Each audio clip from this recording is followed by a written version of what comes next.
जय जय श्री राधे। हरे कृष्ण। भागवत सभी साधकों को मेरा प्रणाम। आज हम जानेंगे श्रीमद् भागवत महापुराण का प्रथम स्कंद का 9वां अध्याय के बारे में, जहाँ युधिष्ठिर आदि का भीष्म जी का पास जाना और भगवान श्री कृष्ण की स्तुति करते हुए भीष्म जी का प्राण त्याग करना। वीडियो शुरू करने से पहले आप सभी से अनुरोध है, अगर आपने मेरा चैनल सब्सक्राइब नहीं किया तो सब्सक्राइब कर लीजिए और बेल आइकन को प्रेस कर दीजिए ताकि मेरा हर वीडियो आप तक पहुंच जाए। और अगर आपको मेरा वीडियो अच्छा लगता है तो लाइक जरूर कीजिए और अपने बंधु बांधव को शेयर कीजिएगा ताकि उनको भी ये सब जो जानकारी है वो मिल सके और अपने जीवन में उसको धारण कर सके। तो शुरू करते हैं श्रीमद् भागवत महापुराण का प्रथम स्कंद का 9वां अध्याय। इति भीत प्रजा द्रोह सर्वधर्मो विविधशया तत् विनाशन प्रागत् यत्र देवव्रत पतत। सूत जी कहते हैं, इस प्रकार राजा युधिष्ठिर प्रजाद्रोह से भयभीत हो गए। फिर सब धर्मों का ज्ञान प्राप्त करने की इच्छा से उन्होंने कुरुक्षेत्र की यात्रा की, जहाँ भीष्म पितामह शय्या पर पड़े हुए थे। शनकादि ऋषियों उस समय उन सब भाइयों ने स्वर्ण रथों पर, जिनमें अच्छे घोड़े जीते हुए थे, सवार होकर अपने भाई युधिष्ठिर का अनुगमन किया। उनके साथ व्यास, धूमो आदि ब्राह्मण भी थे। सनोजी अर्जुन के साथ भगवान श्री कृष्ण भी रथ पर चढ़कर चले। उन सब भाइयों के साथ महाराज युधिष्ठिर यज्ञों से मानो यक्ष से घिरे हुए स्वयं कुबेर ही जा रहे हो।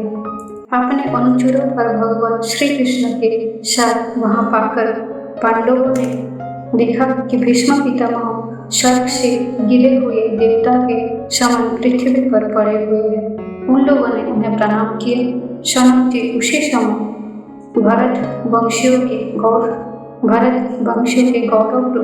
भीष्म पितामह को देखने के लिए सभी ब्रह्मर्षि, देवर्षि और राजर्षि वहां आए। पर्वत, नारद, धूम, भगवान व्यास, बृहस्पति, भरद्वाज शिष्यों के साथ परशुराम जी, वशिष्ठ, इंद्र, प्रमद, त्रित, गृहसमद, अशी, कक्षिवान, गौतम, अत्रि, विश्वामित्र, सुदर्शन तथा और भी सुखदेव आदि शुद्ध हृदय महात्मागण एवं शिष्य के सहित कश्यप, अंगिरा, पुत्र बृहस्पति आदि मुनिगण भी वहां पधारे। भीष्म पितामह धर्मों को और देश काल के विभाग को, कहाँ किस समय क्या करना चाहिए, इस बात को जानते थे। उन्होंने उन बड़भागी ऋषियों के सम्मिलित हुआ देखकर उनका यथायोग्य सत्कार किया। वो भगवान श्री कृष्ण का प्रभाव भी जानते थे, अतः उन्होंने अपनी लीला से मनुष्य का वेश धारण करके वहां बैठे हुए तथा जगदीश्वर के रूप में हृदय में विराजमान भगवान श्री कृष्ण की बाहर तथा भीतर दोनों जगह पूजा की। पांडव बड़े विनय और प्रेम के साथ भीष्म पितामह के पास बैठ गए। उन्हें देखकर भीष्म पितामह की आंखें प्रेम के आंसुओं से भर गई। उन्होंने उनसे कहा, धर्मपुत्र, हाय हाय हाय, ये बड़े कष्ट और अन्याय की बात है कि तुम लोगों को ब्राह्मण धर्म और भगवान के आश्रित रहने पर भी इतने कष्ट के साथ जीना पड़ा, जिसके तुम कदापि योग्य नहीं थे। अतिरथी पांडु की मृत्यु के समय तुम्हारी अवस्था बहुत छोटी थी। उन दिनों तुम लोगों के लिए कुंती रानी को और साथ साथ तुम्हें भी बार बार बहुत से कष्ट झेलने पड़े। जिस प्रकार बादल वायु के बस में रहते हैं, वैसे ही लोकपालों के सहित सारा संसार काल भगवान के अधीन है। मैं समझता हूँ कि तुम लोगों के जीवन में जो अप्रिय घटनाएं घटित हुई है वो सब उन्हीं की लीला है। नहीं तो जहाँ साक्षात धर्मपुत्र राजा युधिष्ठिर हो, गदाधारी भीमसेन और धनुर्धारी अर्जुन रक्षा का काम कर रहे हो, गांडीव धनुष हो और स्वयं श्री कृष्ण सुरभिहत हो, भला वहाँ भी विपत्ति का संभावना है। ये काल रूप श्री कृष्ण कब क्या करना चाहते हैं इस बात को कभी कोई नहीं जानता। बड़े बड़े ज्ञानी भी इसे जानने की इच्छा करके मोहित हो जाते हैं। युधिष्ठिर साक्षात की ये सब घटनाएं ईश्वर इच्छा के अधीन है, उसी का अनुसरण करके तुम इस अनाथ प्रजा का पालन करो, क्योंकि अब तुम्हें इसी के स्वामी और इसे पालन करने में समर्थ हो। ये श्री कृष्ण साक्षात भगवान है, ये सब के आदि कारण और परम पुरुष नारायण है। अपनी माया से लोगों को मोहित करते हुए ये यदुवंशियों में छिप कर लीला कर रहे हैं। इनका प्रभाव अत्यंत गूढ़ एवं रहस्यमय है। युधिष्ठिर उसे भगवान शंकर, देवर्षि नारद और स्वयं भगवान कपिल ही जानते हैं, जिन्हें तुम अपना ममेरा भाई, प्रिय मित्र और सबसे बड़ा हित मानते हो, तथा जिन्हें तुमने प्रेमवश अपना मंत्री, दूत और साथी तक बनाने में संकोच नहीं किया है, वो स्वयं परमात्मा है। इन सर्वात्मा, समदर्शी, अद्वितीय, अहंकार रहित और निष्पाप परमात्मा में उन ऊंचे नीचे कार्यों के कारण कभी किसी प्रकार की विषमता नहीं होती। युधिष्ठिर इस प्रकार सर्वत्र सम होने पर भी देखो तो सही, वो अपने अनन्य प्रेम भक्तों पर कितनी कृपा करते हैं। यही कारण है कि ऐसे समय में जबकि मैं अपने प्राणों का त्याग करने जा रहा हूँ, इन भगवान श्री कृष्ण ने मुझे साक्षात दर्शन दिया है। भगवत पराय योगी पुरुष भक्ति भाव से इनमें अपना मन लगाकर और वाणी से इनके नाम का कीर्तन करते हुए शरीर का त्याग करते हैं और कामनाओं से तथा कर्म के बंधन से छूट जाते हैं। वो ही देव देव भगवान अपने प्रसन्न हास्य और रक्त कमल के समान अरुण नेत्र से उल्लसित मुख वाले चतुर्भुज रूप से जिसका और लोगों को केवल ध्यान में दर्शन होता है, तब तक यही स्थित रहकर प्रतीक्षा करें जब तक वो इस शरीर का त्याग न कर दे। सूर्य कहते हैं, युधिष्ठिर ने उनकी ये बात सुनकर शय्या पर सोए हुए भीष्म पितामह से बहुत से ऋषियों के सामने नाना प्रकार के धर्मों के संबंध में अनेकों रहस्य पूछे। तब तत्ववेत्ता भीष्म पितामह ने वर्ण और आश्रम के अनुसार पुरुष के स्वाभाविक धर्म और वैराग्य तथा राग के कारण विभिन्न रूप से बतलाते हुए निवृत्ति और प्रवृत्ति रूप द्विविध धर्म, दान धर्म, राज धर्म, मोक्ष धर्म, स्त्री धर्म और भगवत धर्म, इन सब का अलग अलग संक्षेप और विस्तार से वर्णन किया। शनक जी, इनके साथ ही धर्म, अर्थ, काम और मोक्ष, इन चारों पुरुषार्थ का तथा इनका प्राप्ति के साधनों का अनेकों उपाख्यान और इतिहास सुनाते हुए विभाग से वर्णन किया। भीष्म पितामह इस प्रकार धर्म का प्रवचन कर ही रहे थे कि वह उत्तरायण का समय आ पहुंचा, जिसे मृत्यु की अपने अधीन रखने वाले भगवत परायण जोगी लोग चाहा करते हैं।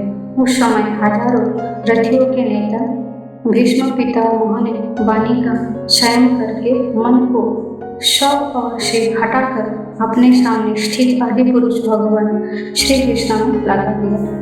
भगवान श्री कृष्ण के सुंदर चतुर्भुज विग्रहों पर उस समय पीताम्बर फहरा रहा था। भीष्म जी की आंखें उसी पर एकटक लग गई। उनको शस्त्र की चोट से जो पीड़ा हो रही थी वो तो भगवान के दर्शन मात्र से ही तुरंत दूर हो गया तथा भगवान की विशुद्ध धारणा से उनके जो कुछ अशुभ शेष थे वो सभी नष्ट हो गए। अब शरीर छोड़ने के समय उन्होंने अपनी समस्त इंद्रियों के वृत्ति विलास को रोक दिया और बड़े प्रेम से भगवान की स्तुति की। भीष्म जी ने कहा, आप मृत्यु के समय में अपनी ये बुद्धि जो अनेक प्रकार के साधनों का अनुष्ठान करने से अत्यंत शुद्ध एवं कामना रहित हो गई है, यदुवंश शिरोमणि अनंत भगवान श्री कृष्ण के चरणों में समर्पित करता हूँ, जो सदा सर्वदा अपने आनंदमय स्वरूप में स्थित रहते हुए भी कभी विहार करने की लीला करने की इच्छा से प्रकृति को स्वीकार कर लेते हैं, जिससे वो सृष्टि परंपरा चलती है। जिनका शरीर त्रिभुवन सुंदर एवं श्याम तमाल के समान सांवला है, जिस पर सूर्य रश्मियों के समान श्रेष्ठ पीतांबर लहराता है और कमल सुदृश मुख पर घुंघराली पलके लटकती रहती है, उन अर्जुन शाखा श्री कृष्ण में मेरी निष्कपट प्रीति हो। मुझे युद्ध के समय की उनकी वो विलक्षण छवि याद आती है। उनके मुख पर लहराते हुए घुंघराले बाल घोड़ों की टपकी धूल से मटमैल हो गए थे और पसीने की छोटी छोटी बूंदें शोभायमान हो रही थी। मैं अपने तीखे बाहों से उनकी त्वचा को बीत रहा था। उन सुंदर कवच मंडित भगवान श्री कृष्ण के प्रति मेरा शरीर, अंतकरण और आत्मा समर्पित हो जाए।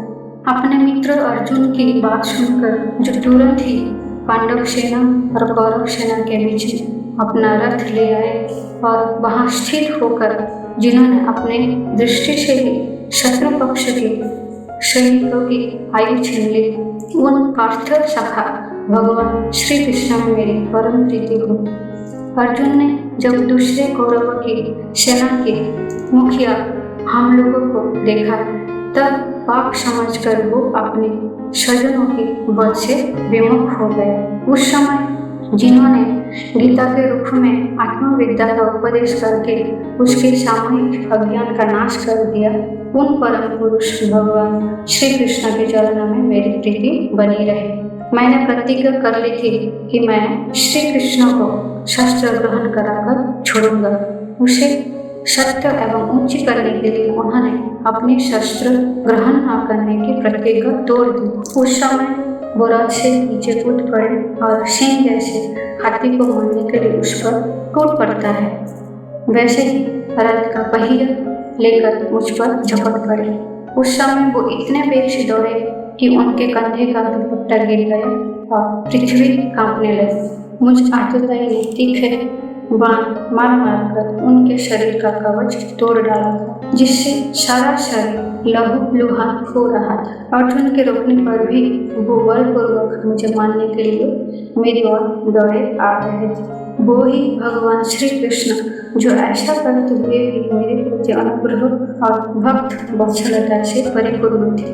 मेरी एकमात्र गति हो, आश्रय हो। अर्जुन के रथ की रक्षा में सावधान जिन श्री कृष्ण के बाएं हाथ में घोड़ों की राश थी और दाहिने हाथ में चाबुक, इन दोनों की शोभा से उस समय जिनकी अपूर्व छवि बन गई थी तथा महाभारत युद्धों में मरने वाले वीर जिनकी इस छवि का दर्शन करते रहने के कारण सायुज्य मोक्ष की प्राप्त हो गए, उन्हीं पार्थ सारथी भगवान श्री कृष्ण ने मुझ मरणासन्न की परम प्राप्ति हो।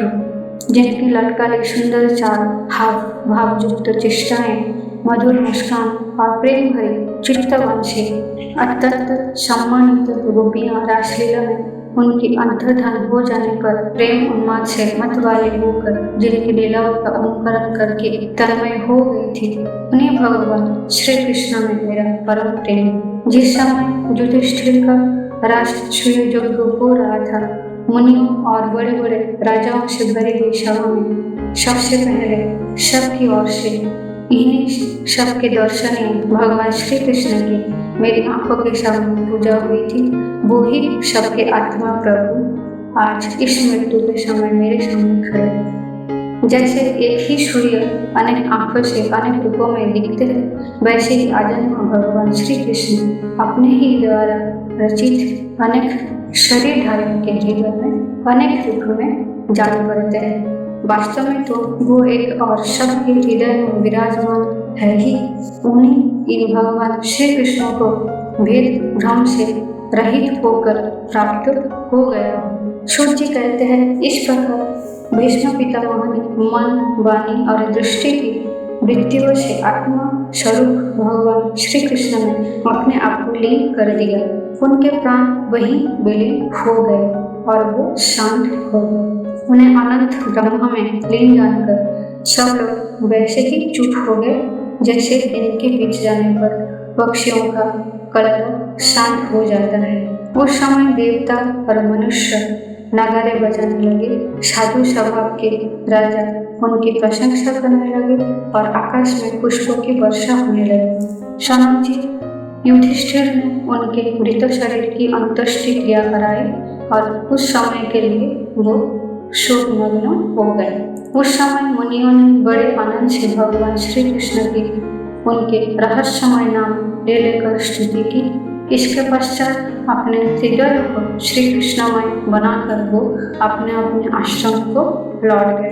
तदनंतर भगवान श्री कृष्ण के साथ युधिष्ठिर हस्तिनापुर चले आए और उन्होंने वहां अपने चाचा धृतराष्ट्र और तपस्वी गांधारी को ढाढ़स बंधाया। फिर धृतराष्ट्र की आज्ञा और भगवान श्री कृष्ण की अनुमति से समर्थ राजा युधिष्ठिर अपने वंश परंपरागत साम्राज्य का धर्मपूर्वक शासन करने लगे। अतः श्रीमद् भागवत महापुराण का प्रथम स्कंद का 9वां अध्याय समाप्त। आप प्रेम पूर्ण हृदय से अपने आराध्य भगवान का चिंतन करते हुए बोलिए, जय जय श्री राधे। हरे कृष्ण।